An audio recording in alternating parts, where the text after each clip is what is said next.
Hello, everyone. It's Michael Jaco with Unleashing Intuition Secrets. So we're getting closer to the predictions that I had, I believe, of a cataclysmic event happening somewhere in the world. My thoughts are that we're probably going to have something happen on the Cascadia, maybe towards the end of October. So we're seeing that one little thing that's coming close to the sun that's going to cause a lot of, I think, earthquake activity.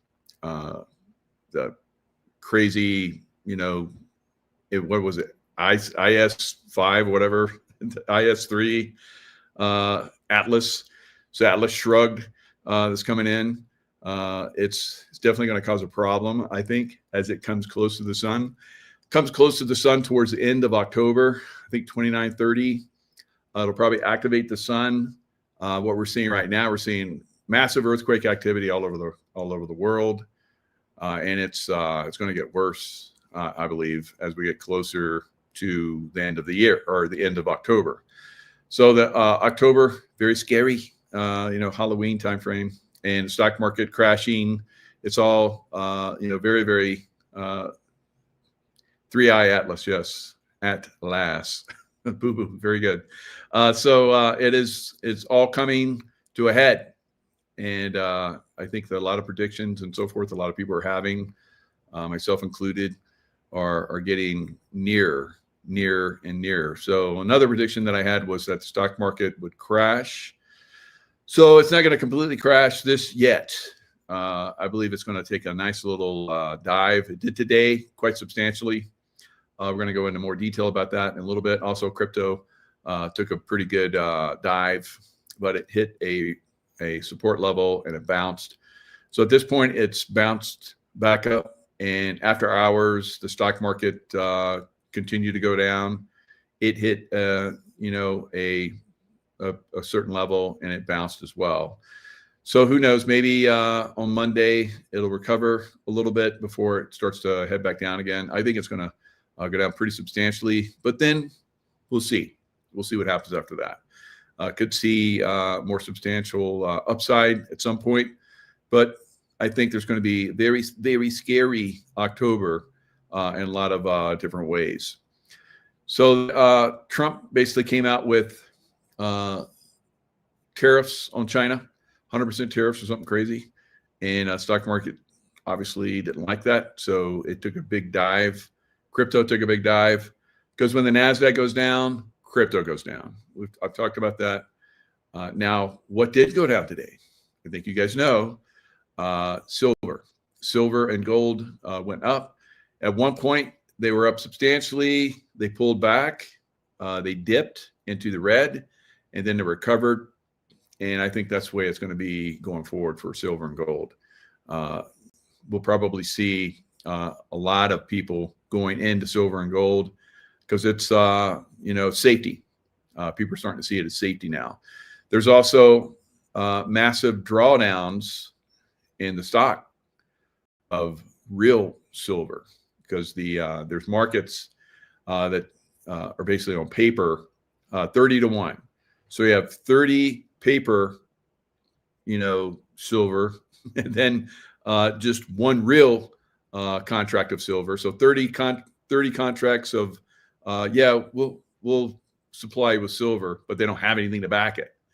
So that's coming to a head, and we've seen silver already do a massive spike, and then it pulled back, which I said that it will probably bounce back and forth over 50, build a nice base, and then take off and never look back. All right. Well, maybe at some point, 10 years down the road, it might come back, but it's gonna go to Venus, right? Planet of love. So we're all gonna love it, going to those levels. Now, as far as like 3i Atlas, coming close to the sun, and that happens around the end of October. It's probably, as it seems like it's already starting to do, it's going to really activate the sun, coronal holes and so forth. We just had some serious earthquakes, and let's look at pretty much what's been going on for a little bit of time for over the last 3 weeks to a month. We've been seeing some significant earthquake activity. It plays along the line of what I've been predicting, that we're going to see a Cascadia fault basically, hit, and then once it hits, it's going to domino into the San Andreas, the Hayward fault, and all kind of crazy stuff. So let's see. There we go. All right, on the pulse with Silky.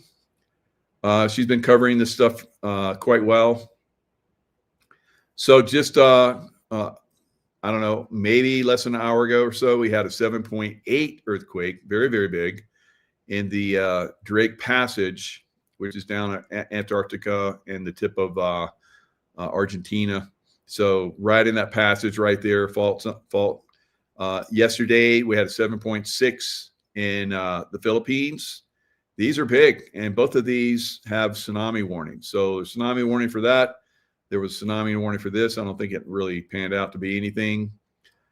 And so we had large earthquakes in Iceland, 5.2. We have a underwater volcano about to blow off the Oregon coast. We have Kamchatka, more earthquakes or volcanoes being activated. Santorini, volcanic crisis. Campi Filigree, volcanic crisis. 6.9 9 days ago in the Philippines. So that was basically a foreshock. We thought that was just a massive earthquake, but it was a foreshock. So foreshock being 6.9, that's pretty substantial.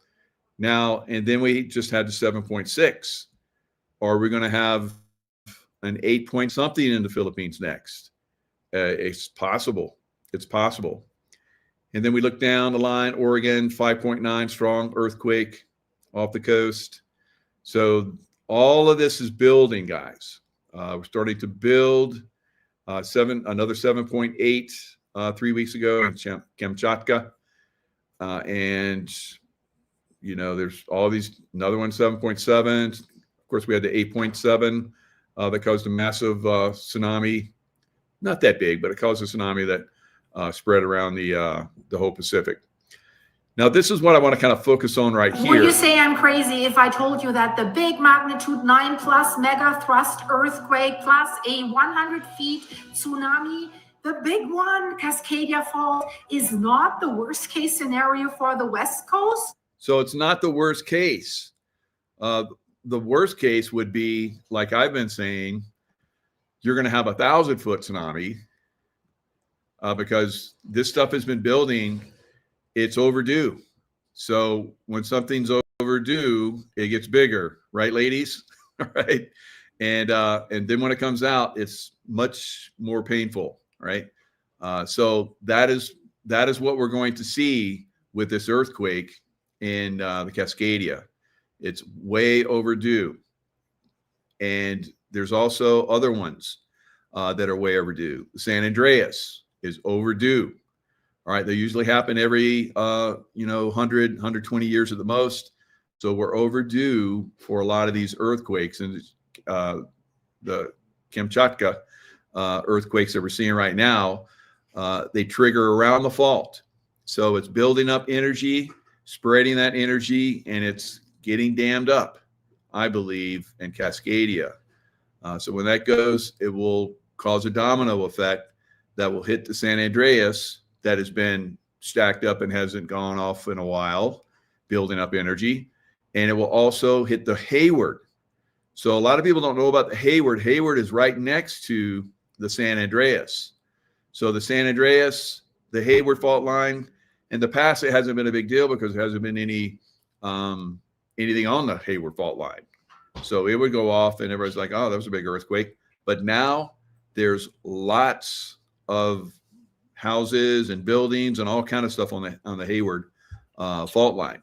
So there could be significant damage, and it could cascade over to fault lines in Nevada. Where I'm at here in Lake Tahoe, there's a fault line that goes right through the lake here. So there's some of us have been seeing, these tsunamis that have come. I've been seeing tsunamis for years that are here in Lake Tahoe and up in Mount Shasta. And I was like, how is that possible? If that would happen, it just basically just wipe out everything up to the point. But it's because of the lakes. So the lakes are going to slosh and cause these crazy flooding events from these earthquakes that are going to happen. And there's evidence that has happened in the past, right? And then the flood basically that happens when this lake right here sloshes and goes down the river and then takes out Reno, right? And this has happened in the past. So this is not something new. There's evidence of all these things happening in the past, and there's time frames where it usually happens. So it's a pattern, and this pattern is way overdue. So because it's way overdue, like I said, baby stays in the womb too long, it gets big and it's very painful birth. So that's what we're going to see with these earthquakes when they do happen, causing a lot more damage than normal. So we have a 3i atlas coming in close. It's already starting to activate the sun.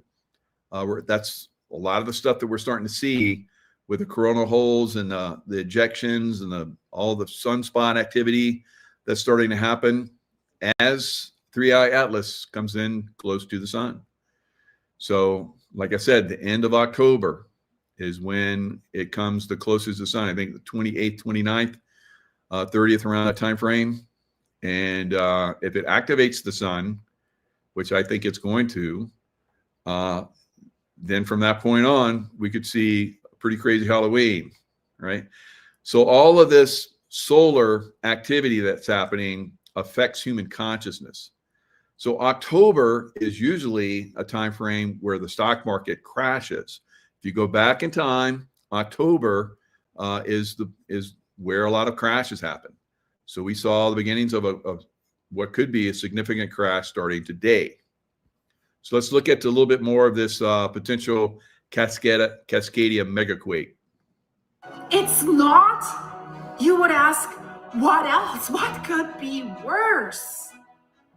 Hey guys, this is so bad you won't believe this. This is actually worse. This is like the two biggest tragedies ever combined and worse. So a new study has found this, and it's absolutely insane. So imagine you own a townhome and you're stuck to your neighbor. They're basically everything accelerates, and that had happened in Myanmar. That's why they were wondering why everything was so bad and the fault ruptured so long. So this is bad, and it's bad for California because the San Andreas fault can have a super share earthquake. So my yesterday video made it already worse. I'm sorry for everyone that's living in California. I love California. I went to university there in San Diego and in Santa Barbara. So this is really bad. But I'm living along the Cascadia subduction zone, the dangerous, the big one, guys. So I think some Californians are like, thankfully, we only have the San Andreas fault, right? We have the Cascadia fault that could produce a magnitude 9 megathrust earthquake with a tsunami that reaches the coast within 8 to 15 minutes. And that tsunami could be as high as 100 feet, 30 meters, or even higher. And even worse, when the earthquake happens, it's a subduction zone and it's stuck. The land will jump up and it will sink probably at least 6 feet. So if you're standing on the beach, you're dealing with liquefaction, everything sinking 6 feet, which makes the tsunami even more powerful. And scientists say this is the earthquake that will destroy the Pacific Northwest, that will rip open everything west of I-5. That's the highway that goes from California all the way through Oregon, Washington, into British Columbia, Canada, that will also be affected, Western Canada, from that Cascadia fault. The Cascadia fault runs along Vancouver Island. Victoria will be heavily, heavily affected. But here's the problem. If the San Andreas Fault ruptures, super, super bad. If the San Andreas Fault ruptures in a super shear earthquake, absolutely disastrous. You have to watch the video. I explain what that is. It'll blow your mind. I promise this. It'll be in the end screen. But now, let's talk about two neighbors, San Andreas Fault and Cascadia Fault. And knowledge up to date was they can't trigger each other. The San Andreas Fault can't trigger the big. Yeah, so science now is saying that not only can they, but they have in the past. So both of them overdue. So when you have something that's overdue as far as like building tension within fault lines, something very minor could trigger them. So we're not going to have something minor. We're going to have something very major. So you see how these earthquakes are happening right now. We just had the sun have a big coronal hole, and it faced the earth, and then we had those earthquakes, guys. So we're going to be around the end of October. This coronal hole that keeps having triggering these big earthquakes is going to be facing us once again. So you're going to have the 3I Atlas, coming very close to the sun during that time frame, and it's going to like trigger this stuff. It's going to activate the sun, and the sun is going to like kick some energy out on a massive scale, and it's going to impact the earth, and that could trigger, if not these earthquakes, then earthquakes somewhere else. I believe this is coming. There's other people who have predicted this for the end of the month. You have to trust your own intuition of what you're going to do. Just like I can tell you that the stock market is going to crash, and if it doesn't crash today, that I say it's going to crash at some point near term, right? So here we are 2 weeks later, it's crashing. There were people that came on and like hammered me, say like, I've had this so much over the last several years where people have come out and hammered me, and I'm just sharing information that I get from source, right? So I'm just a dude, so hammer me whatever you want, but I'm putting this stuff out. It doesn't matter whether it does matter ultimately, but to me, I'm just putting the information out there. Do with it what you will, right? Make your own intuitive ideas of what you want to do. 5 years ago, I was saying we're going to have massive problems in cities. Cities going to be destroyed, and here we are 5 years later. So you had 5 years to prepare, right? 5 years to get out of those big cities, and here we are. They're starting to erupt. How long before we see the final stage of them completely destroyed? I don't know, but it's coming. And I said it 5 years ago, and now people are saying it within the last year, and then the last 6 months, and now we're getting down to the wire. So plan as you will what you're going to do. So I've said that Christmas is going to be very sad, right? There's always Christmas cheer. We'll celebrate how we celebrate, but I think there's going to be, I see a hanging, something hanging over Christmas. So that means some kind of event, massive event is coming, I believe, unfortunately. So is this it? Is this the thing that's coming? I think there's a very good chance, unfortunately. So we'll see. Like I said, I have to plan. If it doesn't happen, it doesn't happen because maybe prayer, maybe because it never was going to happen anyway. I don't know. Because when, we didn't see the crash in the stock market, I was like, well, maybe I didn't get that right. And today it crashed. So that's the kind of way these things work. They don't always happen when you think they are. So here it is. There's information. Keep following this information. Keep looking at what's happening. If the earthquakes continue to accelerate, get bigger, and we see that there's obvious pressure coming into certain areas, or maybe some areas going to erupt, Campo Flagré, I think it's very, very strong chance that it will have a massive eruption, volcanic eruption there. Maybe that will happen before Cascadia goes. But at some point, Cascadia goes, right? And then to San Andreas. They're both overdue. So I don't know. Maybe it goes another 10, 20, 50 years. Who knows? Or maybe it goes in October, where all this energy is coming in and possibly, potentially impacting an area that's building up tension and has been building tension, and it's overdue to release. All right. So Stefan Burns also is putting out the word that things are getting biblical. Right? They're getting biblical. So it's happening as forecast. Global seismic swarm accelerates with 7.6 Drake Passage earthquake. So Stefan Burns, definitely another guy, another person that's really on top of this. Things are starting to get biblical, as he says here, right? 3i Atlas closes in, and NASA is silent.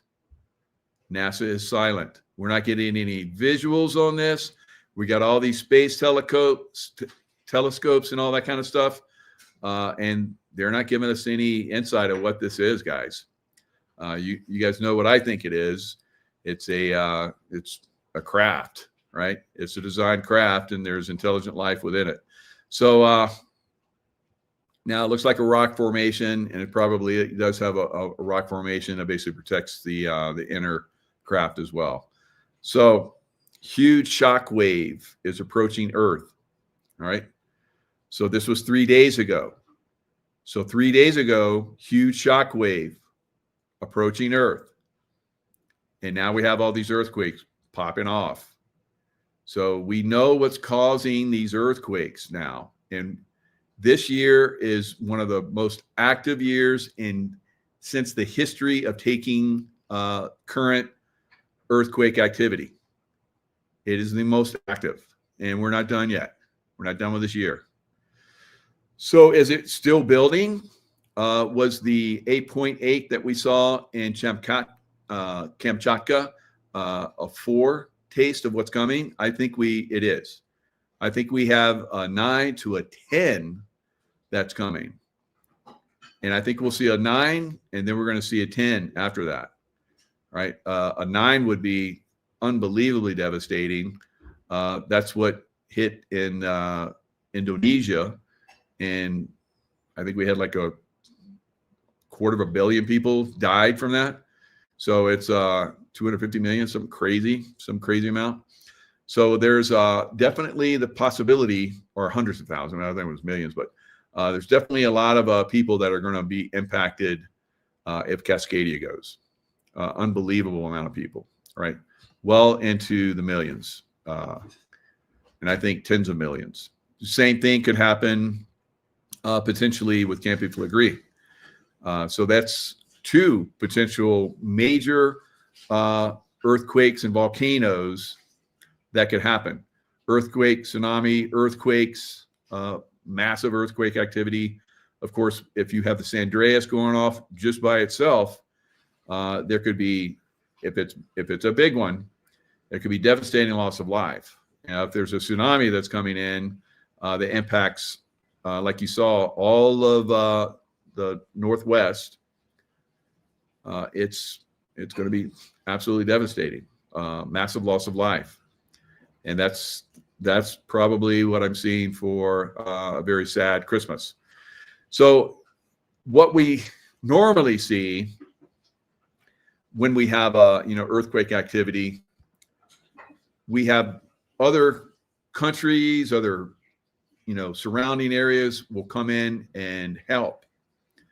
Now, if we have a massive tsunami and multiple earthquakes happening at the same time in that same area, there's not going to be a lot of help for those people, unfortunately. So that's going to cause even more loss of life. So that's a potential that you got to look at, right? and prepare yourself for. And if it doesn't happen, it doesn't happen. But we need to talk about it because everything's starting to point in that direction. And those of us that, see into the future and, can see things coming ahead of time, which I've been seeing this for years coming. I didn't know when it was coming, but I'm getting a lot of tension now. All right. When I get a lot of tension, that means something's very close. Right. And is it close for California and, the Cascadia, because it's not just California, it's Oregon, Washington, and up into Canada as well. But am I seeing that for that area, or is it for, like I predicted, there would be a big one off the coast of Japan? Will we see that first, or will it trigger all the other things around the Ring of Fire? Because it basically travels around. It'll start, let's say, in Japan, and then travel around up through Alaska and down the Pacific coast, bringing that energy. So if something triggers and you don't see it being triggered some other place, that means the energy is flowing, and then it gets stuck. A lot of times it gets stuck somewhere, or builds up, and then it releases, and that's where you have the big earthquakes, right? So getting close. So Elizabeth April said they have been moving the timeline around to avoid the Cascades, but it has to happen. Yeah, I agree with her. Elizabeth April, another remote viewer, and she has other connections, channel stuff through. So yeah, she's been saying that for a little bit as well, that timelines have been moved, but it's getting to the point where at some point it has to happen. I think it was supposed to happen all the way back in 2012, and it got moved. So now we're moving it up to potentially current time frame, right? So we'll see. That's my thoughts on that. If it happens, we're gonna have real problems, right? Helping those people. Will that be the thing that brings the Earth together? I think that's potentially one of the things that happens, guys. It doesn't mean that we'll have all these earth change activities that just continue and continue and continue. Although I think that is a possibility, right? But it could be where we're seeing this happen, and it causes a lot of people really come together and stop the bickering that we're having and help each other, right? So, of course, we're going to have the deep state try to take advantage of this and use this as an opportunity, unfortunately, to manipulate and control us even more, right? So meanwhile, in the U.S., of course, there's storms all over the world, but I'm going to focus a little bit on the U.S. right now. We have some serious storms coming in. So again, also activated by increased sun activity, guys, energy coming in. So you're going to see all these different storms that are going to spinning. The East Coast, the Northeast looks like they're going to get some serious life-threatening impact storm. The Arizona, New Mexico, up into probably Southern California, maybe a little bit of Texas as well. Looks like they're going to get some serious rain, right? You got two different storms that are coming in pretty much back to back that are going to bring in a lot of rain. So let's look at this a little bit.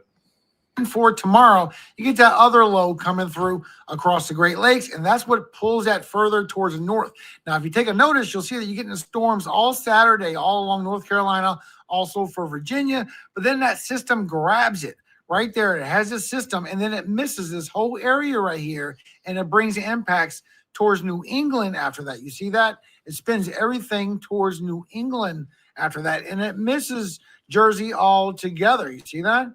So there could be an update on that where the impacts are a little bit less. Plus, the storm system coming in for this weekend will be a strong storm, not only for the Midwest and North Central, also into Canada, bringing a lot of winds, a lot of chances for blizzards still, and feet of snow. So you can see this when you look for a chance for a low pressure. So first you get that low pressure that intensifies Canada, bringing the 40, the 50 in the orange, the 60 in the red, 70 miles per hour wind gusts. This is a very strong system in general. So if you're in Canada, please be aware you have a powerful storm on your hands.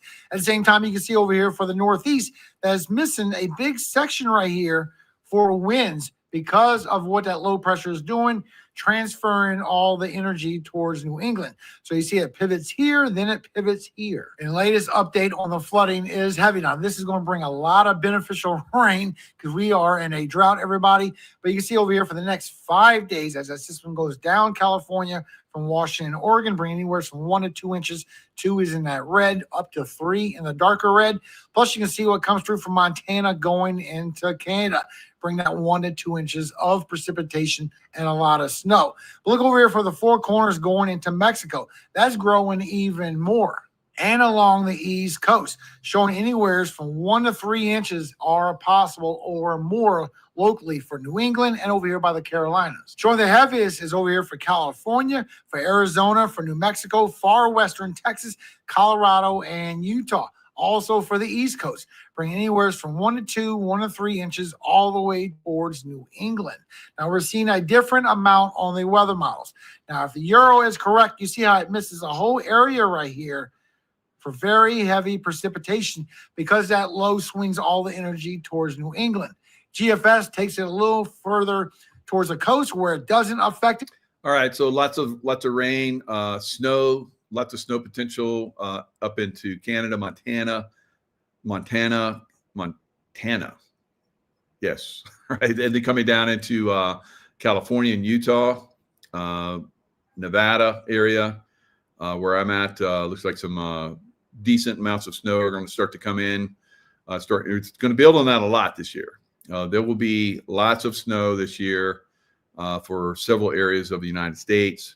I think very, very high levels to the point where it's like way beyond records, right? So we'll see a lot of this happening in the coming months, of course, and it'll start to continually build. But of course, this 3i Atlas situation, it's going to be very interesting to see what happens with that.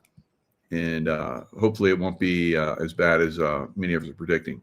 All right, so let's look at what's going on with the markets. Like I said, I think we're going to see significant downside for a little bit of a period of time, probably for this month. And today, as you guys can see, this is the NASDAQ.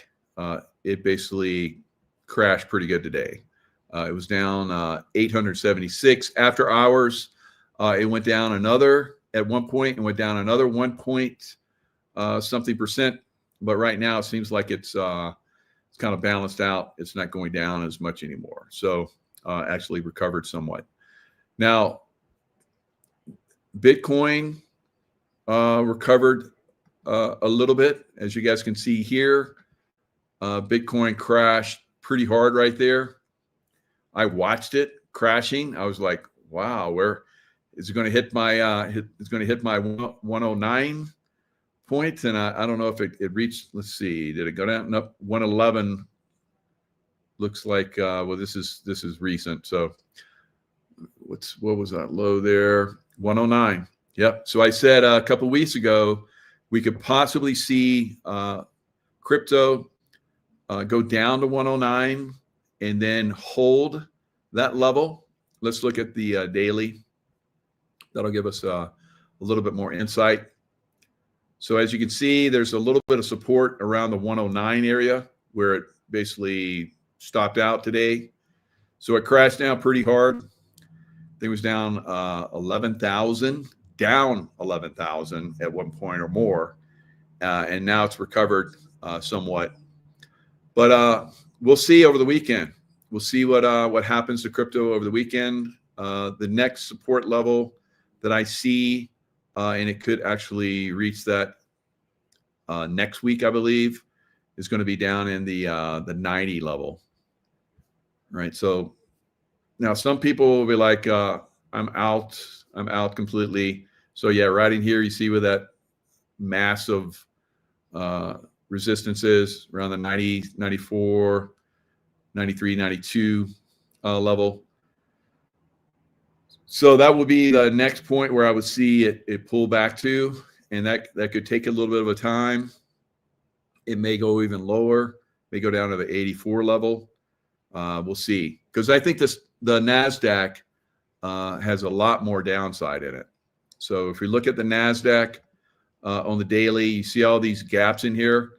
Gaps, I say this over and over again all the time, gaps have to be filled, right? And the NASDAQ has been chugging up for a while now. It should have pulled back. Of course, you see there, that's a long candle down today. Now, where would be the next one that we're going to see? I think we're going to come down here potentially. I mean, Monday it could go up and it could continue to go up, right? Because I think at some point it does go up, but I think we're going to see a pullback this month. Could see a pullback to 23. That's another 1,000-point drop. Today it was down 876, so it would be another, I guess, 4% drop. So that would bring it down around 7%. Ultimately, I think it's going to fill this gap, which is at 21. This gap is that's a huge gap right there. It could get some pretty good resistance at 20,000. So that's 4,000 down from where it's at now. That's a pretty steep decline. But ultimately, the best scenario really for this thing to take off again would be if it fills up this last gap down here. So we had that stock market low back in April where it went all the way down to 16. I think it's possible that it could come all the way down to 18, 4, 5, 3, somewhere around in there, and hold that, test that, and then start to go back up. And maybe go back up for the rest of the year and into next year and reach new highs. That's what I'm seeing. All right. I think we're going to see a NASDAQ of maybe 30 to 32,000. But it has to, I think we're going to have a little pullback first. This is normally what happens before the last blow off. There's a pretty good washout where people, are very fearful. That fear creates a very good environment for, a last stock market push. So the stock market is the last thing to basically crash in our economy. Everything else has crashed and crashing, right? Now, as you guys can see, metals today, like I said, silver, it reached just below 50 on the COMEX. I guess other markets had a little bit higher, but this is what we're going to see bouncing around. See all this right here is building a very nice base here. And from this, we're going to go way beyond 50 at some point. So while the stock market's crashing, we could very possibly see silver and gold reach unbelievable new heights, right? So we'll see, because we saw basically as the stock market and crypto are crashing today, the last time back in April when the stock market crashed, you see that big dip back here. So this time it went up. So that's basically, well, a little bit down today, but it tested a low, like I said. It's building a base, and I think it's going to go up, right? So that's what I've been saying. Silver is basically where you want to be. Will you get a buying opportunity? A lot of people are probably going to sell. They're going to panic and sell. That's going to drive crypto and the stock market down even more. That's pretty typical with these patterns where you have a massive greed. That's been, I think we're pegging out the greed index, and we need to build some fear in there. right, to make this thing really take off and go to a new height. So you could see after this pullback, and will it go all the way back to like I'm talking about? Maybe not. Maybe it only goes back, maybe it pulls back a little bit, or maybe not at all. Maybe this is the pullback. Who knows? And then, you know, like next week it takes off. But I've been seeing it, you know, pull back and filling in those gaps and then taking off again. So, you know, again, use your own best judgment, decide your own, you know, timing and so forth. Today for, I think at one point, XRP was down, I think quite substantially, like crazy numbers, like 30%, 35% maybe down. It was down like 50 cents, I believe, maybe even more. But it could go a lot lower, right? Could go a lot lower. So don't think that, you know, this is a buying opportunity. I've said that you should be getting out of XRP. You had your chance. You should have been at XRP when it was back in 50, where I was like jumping up and down. I said, I am dreaming that XRP is going to go like crazy. Put everything in XRP, and then XRP went up. And then I said, it's time to get out of XRP, right? Near the top. Now, I said that Bitcoin would go to 125, and it did. So it went to 125 and a little bit more a couple days ago, and now it's pulling back. Now, it is possible that crypto or Bitcoin could go to 135 with the next upswing, but it will probably pull back pretty substantially before that, and then it will gradually go up and maybe even hit a new high of 135, right? Or even more. I don't know. So, I mean, trust your own intuition, right? For me, I'm not in crypto at all. I have benefited from this pullback because I felt it was coming, so I stayed in position for the pullback, and it's done well. Has potential doing a lot better, of course, if it continues to go down. So we'll see. I play it by ear, just like everybody else. But almost all the stuff that I have is in silver. Of course, I have a little bit of the gold and platinum, but almost everything in silver, right? So silver is where everybody should be. And of course, Dr. Kirk Elliott is, I think, the best place to have a good portion of your wealth right now, which should be in silver, right? So we'll get maybe it'll pull back in this silver and gold pull back in this little stock market pullback, or maybe it'll keep going up. I think it's going to keep going up, but if it does pull back, another buying opportunity, right? Will it be a buying opportunity for the stock market and crypto and so? You know, yeah, like I said, it's probably going to swing back up, but you'll make percentage-wise, you'll make a lot more in silver, right? So I would say I would stay in silver and keep adding to your silver position as it pulls back. Even at this level, guys, silver is still a buy, right? Still a buy, because we're going to see silver next year in the high 100s. Right, next year. And this year, probably, I think $75 to $85 for silver before by the end of the year. And if we have a major, you know, tsunami and earthquake event, it's silver and gold probably just like go crazy up, right?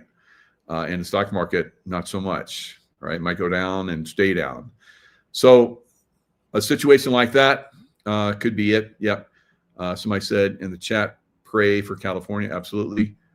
Prayer does have a very good effect on these events. As you guys know, that's something I do. I'm constantly praying.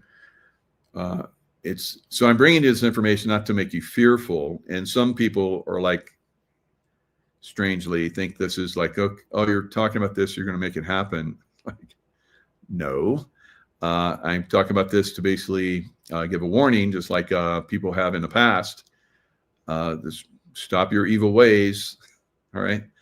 And we'll see what happens, because we know and it's not just the California coast. I see tsunamis. I see tsunamis on the East Coast as well, right? So now when remains to be seen. I don't think that the East Coast gets a tsunami in the near term, but at some point I do see it. So I'll keep you informed about that as it arrives, but I'm not seeing it anytime soon. But that doesn't mean it won't happen, right? So just stay frosty. Keep your eyes open. Watch, what's going on. I'll try and reveal as much information as I can. I'll go more into detail in other shows in the future as I feel like this thing may be getting closer. I'll do more, so we'll see. All right, guys, that's all I got for today. Have a great weekend. I'll be back, of course, tomorrow and Sunday. Looks like I may be on Nino's show on Sunday early. When he posts that remains to be seen, but I'm going to be talking about the Charlie Kirk event. And because his audience is like, good mic on, let's get his insights. And so a lot of people look at that, for me, it's in the past. I've already moved on past that. I talked about it. I revealed what I felt needed to be revealed. There's still people trying to create some craziness out of that. And that's fine, because there's still stuff to be learned from that. Still more to be revealed. Who knows? Who knows what that's gonna eventually lead to? I think it's positive for the most part. I've talked about all this stuff. I think Charlie Kirk's still alive. I don't see him gone. I think it's involved in other programs. He was basically going to be taken out. So they created an event, just like they created an event in Butler, PA, right? Just like they created the event for the golf course where Trump was supposedly going to come by and get shot at the golf course. So that's probably why Trump himself is not on the golf course anymore. He's got a body double that golfs there. But they're like, don't worry, we're going to keep you safe. It's like, okay. So it's like, taking a shot. Maybe he's not on his shooting as best or whoever that is, as he normally would, because you got one eye looking the other way and one eye on the ball. So I don't know. So anyway, we love you guys. And we'll see you guys tomorrow and the next day. Stay in the love vibration.